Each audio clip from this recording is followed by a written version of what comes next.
Hello, and welcome to another episode of Climbing on the Bookshelf. I hope you're all well and finding time to get some outdoor climbing in now that the spring weather is finally here. The warmth and the sun is finally returning.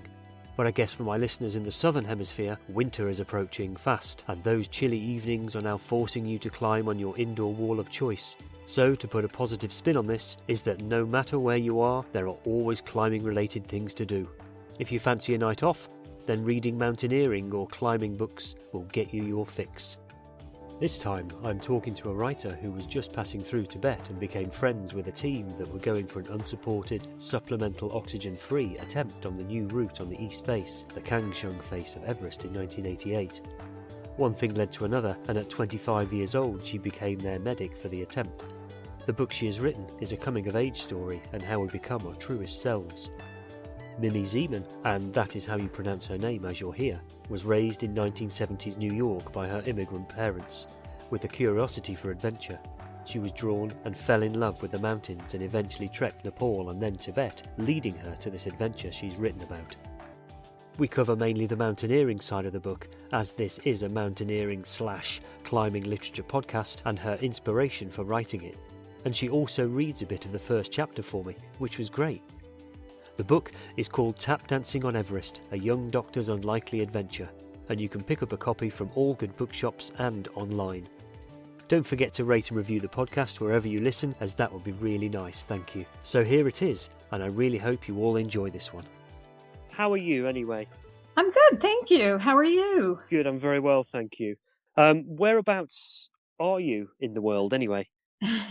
I'm in Atlanta, Georgia, United States. How about you? Okay. I'm in the UK and England, almost on the south coast of England, in between the south coast and London. So, yeah, it is. It's been the first kind of real signs of spring now. It's been about 15 degrees centigrade, which is almost 60 degrees Fahrenheit today. Nice. And I took the dog on the beach and the family came and it was great. It was really nice. But yeah, it's got that first sort of touch of spring, summer's on the way, that sort of thing. What's it like over there? The typical British person question is, how's the weather? How's it like over there? Here, we get an early spring, Okay. but it's a beautiful, beautiful day, and I haven't gotten to walk yet. I'm going to do that after this. But Sure. it's nice. It's warm. It's sunny. Yeah. Not too Yeah. humid yet. Our summers are Okay. very, very humid here. Forgive my geography of the States, but Georgia's kind of southeast Yes. United States, is that right? Yes, it's southeast, just above Florida. Good. Okay. Right. So how's the last few weeks been with plans of the promoting the book? Yes, Pretty full on, I guess. it's been so hectic. Yeah. Yeah. I feel like I'm working all the time, but if you ask me what I'm doing, I could not tell you that I accomplished anything. I see you've been posting every day for the countdown on Instagram, the countdown for the book release. Yes, and then I think I stopped the last 2 days, but I'm going to get back to it. Okay, sure. But yeah, I've been trying. And it was very kind of, is it Emily? Is her name Keogh? Is that her right? From Mindbook Media. She got in touch with me and thought it would be a good fit for the show. And so I want to thank her kind of on the show So nice. for the recommendation to catch up and have a chat and stuff. I think it's a great idea. Thank you. Thank you for having me. Believe me, I'm very honored. Thank you. Katie Ives had introduced me to your show, so I thank her too. Yeah, sure. Yeah, I've interviewed her as well, and she was a great guest. Yes, I listened to that. She was. Oh, actually, I must start with, how do I pronounce your name properly? Because I don't want to get it wrong. Oh, that's so nice of you to ask. Yes, it's Mimi. So a lot of people say Mimi, but it's Mimi, which sounds like Jimmy, because I know people kind of sometimes have a hard time with that. And then it's Zieman. So Mimi Zieman, welcome to Climbing on the Bookshelf. Thank you so much for spending some of your precious time to come on the podcast. I really appreciate it. Thank you. Well, thank you, Stuart. It's an honor to be with you. Okay, so maybe we could start, if you could tell me about your upbringing in life before you entered the world of high altitude adventure. which since you read the book, was a bit accidental. Yes. Yes, I grew up in New York City, so I was a city girl. My parents were immigrants. So I grew up in the 60s and 70s in New York City and got introduced to the mountains sort of accidentally, but then was completely swept away. And that happened first in Colorado in college, and then that led me to go to Nepal and eventually Tibet. So did you, when you were younger, I guess you liked dancing, and what other sort of hobbies or interests did you have? Did you like reading or writing or anything like that? Yes, to all of those. So To all of those, okay. I was an early reader, typical writer story, right?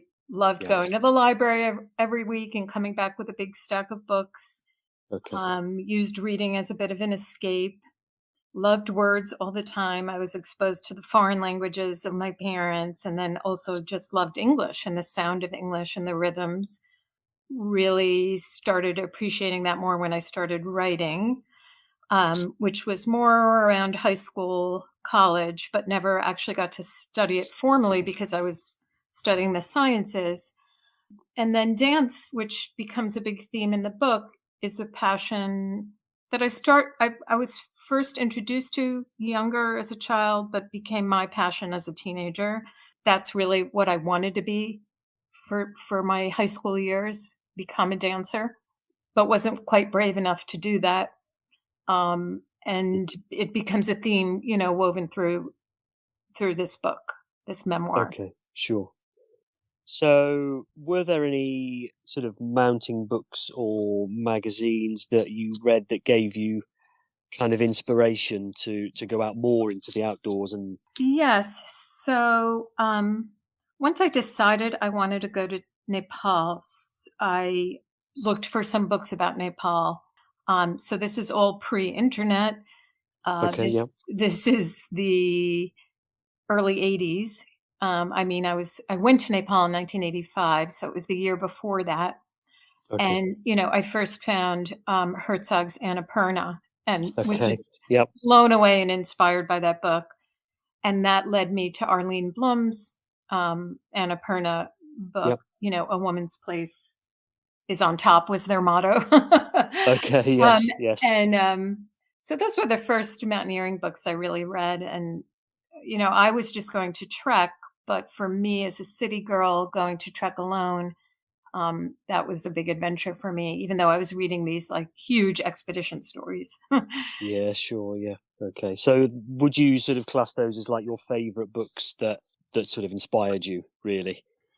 Yes, that inspired me in the beginning. Yes. And do you think they were helpful in some way to eventually write your own book? Yes, they were. I reread those. I reread all of Krakauer's work, and other adventure stories. I really liked Kate Harris's Land of Lost Borders, which is about a cycling adventure. But then I also just read many memoirs because, as you know, my book isn't really a straight mountaineering or climbing story because Sure, that yes. really wasn't my story. So it's more of a coming of age story. That kind of brings us on nicely to your story, onto what we're talking about today, your upcoming and imminent book release on the 2nd of April. Blimey, that's 3 days away from now. Tap, Finally. Tap Dancing on Everest, A Young Doctor's Unlikely Adventure. In May 88, that's almost 36 years ago, nearly, I think. Yes. You were a member of the team of 6 to attempt the route on the east face of Everest, which is on the Tibet side, without oxygen or Sherpa support. Could you tell me how you came to be on that expedition, as this was your first expedition and first as an expedition doctor at the age of 25, and to do this being a woman in a very male-dominated world of mountaineering? Yes, which is partly why I wanted to tell that story now, because I think that women are often in the background of these stories. And even though Yes, it's been so long, I felt like I wanted to tell my part of the experience because it is it is kind of a climb for the ages. The Kangshung 1988 East yep, Face climb. And so as I mentioned, I had decided to go trekking alone in Nepal a few years earlier. That was actually 1985. And I was hiking around there for a couple of months, which is also in the book. And towards the end, I came upon the American West Ridge expedition, Everest expedition, that was coming down, and became friends with Robert Anderson and Ed Webster, who eventually invited me on the 88 East Face expedition. I was about to start medical school, so I really didn't know any medicine at the time. But I just love being in the mountains so much. The thought of being able to go back, spend several months there, inspired me to stretch way outside my comfort zone and take on this role, which might have seemed a bit ridiculous, but that's why.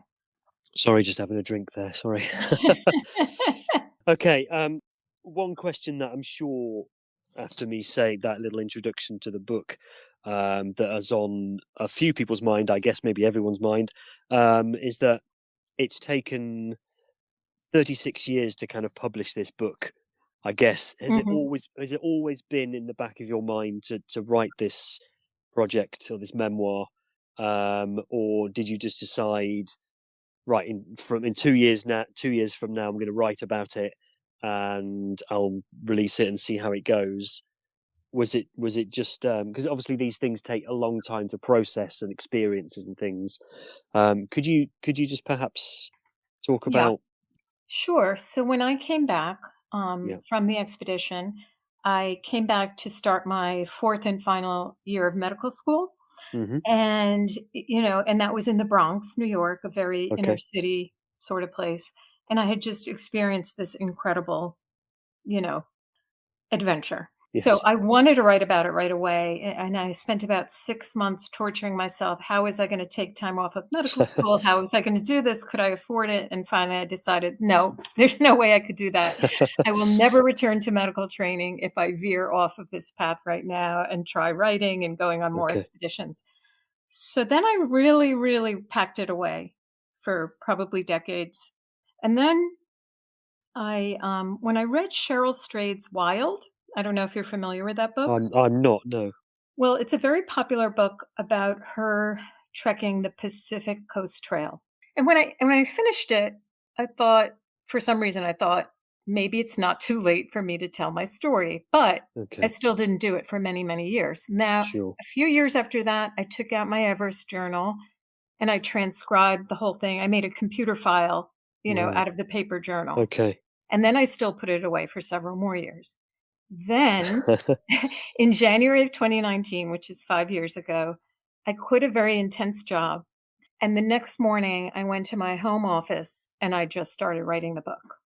What's interesting about that is all this family stuff came out, which I didn't know why that was happening. I had never wanted to write about my family. And then, I learned that's part of the process of writing and you just have to see where it all goes.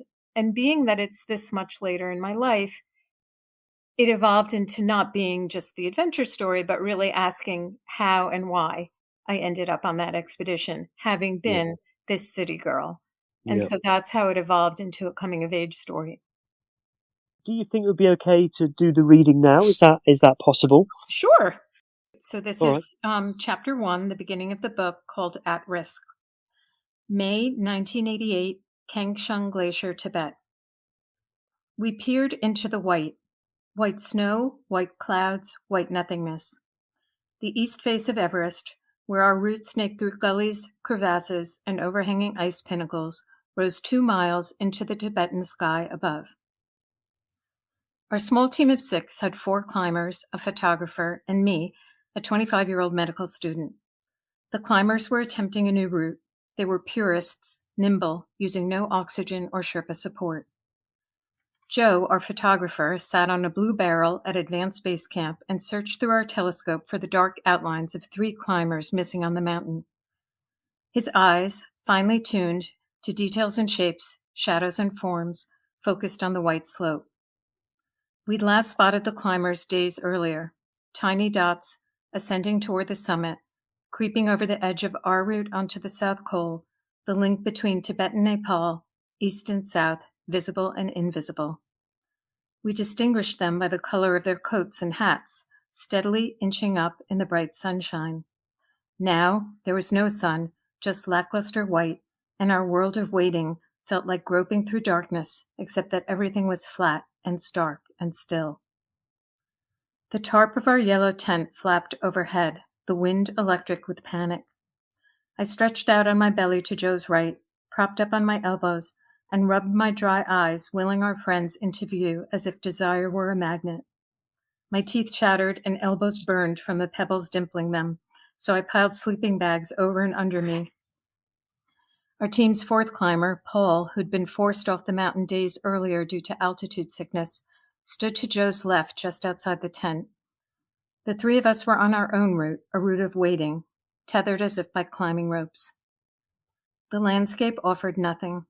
No tracks in the snow, no blasts of light from their headlamps, 2 flashes for safe, 6 for SOS. With no sign of them by dusk, my hopes for their return dwindled.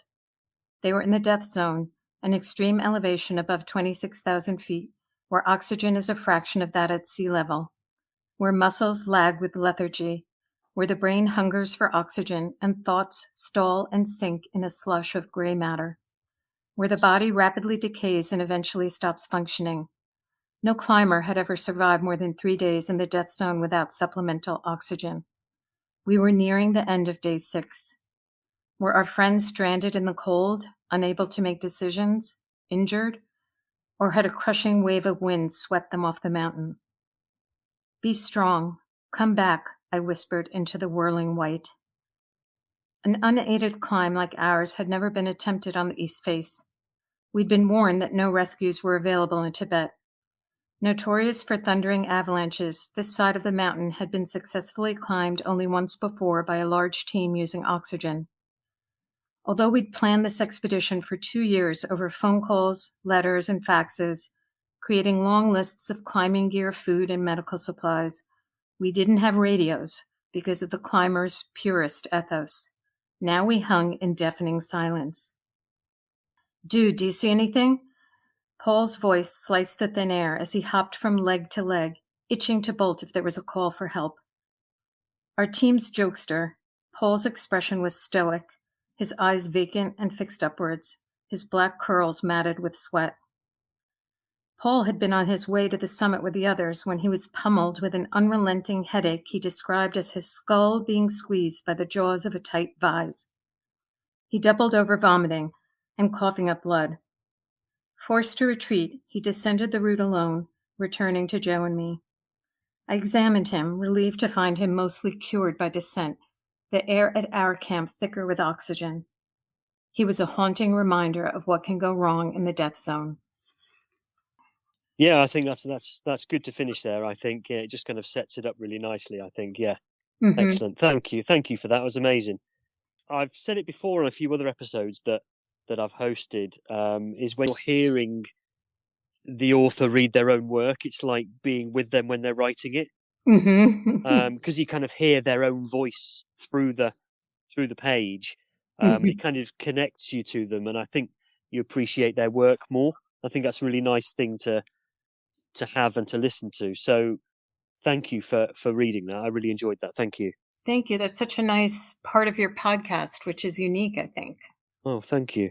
The book has had quite a lot of advanced praise from many mountaineering legends and writers: Reinhold Messner, Chris Bonington, Arlene Blum, Tom Hornbein, Joanna Gott and Katie Ives, and of course Stephen Venables, who summited on your expedition. It's quite a list. How do you feel about those people commenting on your work? I mean, I was amazed that they were willing to spend the time reading it. And, Chris Bonington, what a sweetheart. And to give me such a nice endorsement. And, and Arlene Blum, at first she told me she doesn't have time to read books right now. She's so busy. She's a very, very, very a busy person, a scientist, an adventurer. Yeah. But then she did. And, it's, writing, you're in such a vacuum And I mean, I was so insecure about the whole process, Sure. and then you feel so vulnerable when you actually send your book to Yeah. someone and Well, ask them to read it, yeah, maybe everybody feels like that. I don't know, really, writing a book. I think because it's a memoir about you, Yes. it's kind of all open and all there, and you think, well, are people going to like it? Are they not? Are they going to think I'm, you know? Yes. But it must be difficult. I mean, I personally certainly couldn't do it myself, but I think it's high praise to people that write about themselves and publish it. I think it's incredible. Yeah, it's a very raw feeling, and it Mm, is so full of uncertainty as to how people will relate to it. And your hope, I think, when you get that vulnerable and intimate, which I did in the book, is that people yeah. will just see themselves. I mean, that's the reason that you do it. You don't do it to say like, "Look at me," but you say, "What Yes. is it about my experience that you can relate to? What is it about?" Yeah. That's what I was searching for. And actually, it's interesting with memoir. They say the first draft is for you. You get all your stuff out on Hmm. paper. All the other subsequent drafts is really for the reader, and you have to figure out what's a universal truth in my experience, and how can I Yeah. write about it that someone reading it might tap into their own experience. So, what have you learned about yourself or the mountaineering world in creating and writing this memoir? Um, I learned that I jump into things for sure. I have a lot of Okay. curiosity and passion that was driving me through those years, but that I I do those things still with fear and insecurity. It's not like I feel very confident and brave. I just Okay. feel propelled to do these things. Yeah. Okay. And but that's why I think that other people who also have fears and insecurities can do maybe more than they think. Yeah. That was part of my hope in writing this, that people would tap into what's holding me back? And maybe I Yeah. could go Sure. forward anyway. Um yeah, and I think a lot of mountaineering literature, that I haven't read what you've read. Okay. I'm not that well read, but some of it doesn't go that deep into the personal. Yeah, a lot of it is all just accounts of what happened when they climbed such and such a mountain, but it's Yeah. generally not about themselves and the wider picture that they should sometimes write about. Mhm. There is a question I think is quite difficult to ask. Well, not difficult to ask, but it's a bit of a silly question, really. Is that did you actually get to tap dance on Everest? I think it's a great question. Okay. People could look at the title as a metaphor, and it's a Yeah. metaphor and actual true. So I actually did take my tap shoes with me, and it Okay. it is a scene that is conveying me sort of being myself, fully Yeah. myself in a Sure. moment, as being the only woman, and being not a climber on the Yeah. team. I felt removed a lot of the time and sort of in my own world and head while they were busy climbing, and when they weren't climbing, they were just 100% focused on climbing. Yeah. And so Okay. for me, it was a really interior journey. And I was someone who I think had spent a lot of time hiding. So that was a moment of, Okay. being fully revealed and doing my thing in the mountains, tap It's like dancing on a a rock. nice release sort of thing. Yeah. Yeah. Excellent. Excellent. I'm just wondering if why people should buy this book. I think what maybe I don't know all the books you've covered, but, I Yeah. refer to myself at one point as an ordinary person having an extraordinary opportunity. Okay. So Yep. I think the armchair adventurer in particular may relate to my experience, and people who like true stories.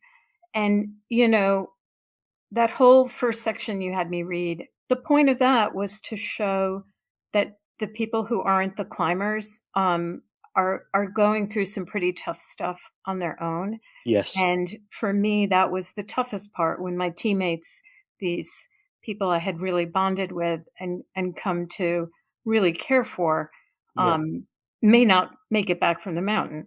And, pretty much our worst fear coming true. And what do you do with that? And what does that Yeah. mean in your life in the long term? What happens when you have to face those really deep fears? And Sure. so that's also why I wanted to write the book, to show a different perspective of what, the other people are going through. on a mountaineering team, not just the people fighting for their lives on the mountain, which is dramatic enough. And I love all those stories, but there are other stories. Do you have a preferred seller where we can buy the book if it's like a worldwide thing, or obviously in the States and Europe or whatever? I guess it's available in most places. Well, so in the States, it's available in a lot of places, but in Europe, I'm only aware of Amazon. I know that I'm published by Falcon Guides, which is part of Globe Pequot, which is part of Roman Littlefield. And I know that they are distributing it in the UK, but I don't know about like bookstores or anything beyond Amazon at this point that I know. Yeah, sure. I was doing research trying to find out more about you before talking to you, and I couldn't find it. You know, I listened to the first episode, but I didn't really find how this all came about more for you, your interest in climbing or mountaineering literature. And I was just curious. Did you read my whole book? I'm just curious. It was a digital copy, which Emily very kindly sent to me. So I had it on my phone. Sometimes it's a little bit difficult to read and to concentrate on a phone rather than the actual physical book. Yes. But I actually really prefer having the book. Because apparently screens are bad for you, but too much glowing screen, but I just like the way that a book feels in your hands, and you have it, and you're, like I've said before, you connect more to the person who's written it, I think, rather than having this tablet and glowing screen again, so I was just curious because until now I have done a couple of podcasts, but they're all writing related, or I was just curious because, they ask the author, who are your target audiences? And I don't know if even though Falcon really thinks they're an adventure, and so they think of it as mountaineering, but I don't know if mountaineers would be disappointed in this story because it isn't really focusing as much on a mountaineer. That's why I was curious from your perspective. No, I don't think so. I think it's got quite a broad feel to it, I think. So you could get a bit of both interests from either from the personal side or the mountaineering side. So I think it covers quite a broad amount of people, which is great. Which is obviously the writer of a book wants to appeal to the broadest sense of people possible. So I think that it does that. I think that's good. Yeah. Well that's done, you. Yeah, it's good. Yeah, well, fantastic. You, okay, thank you very much for your time and being a guest on the show. And I really hope that all goes well with the book sales. Thanks so much, Stuart. Super. All right, thank you very much for your time. I had a great chat. Thank you. I really enjoyed it. Me too.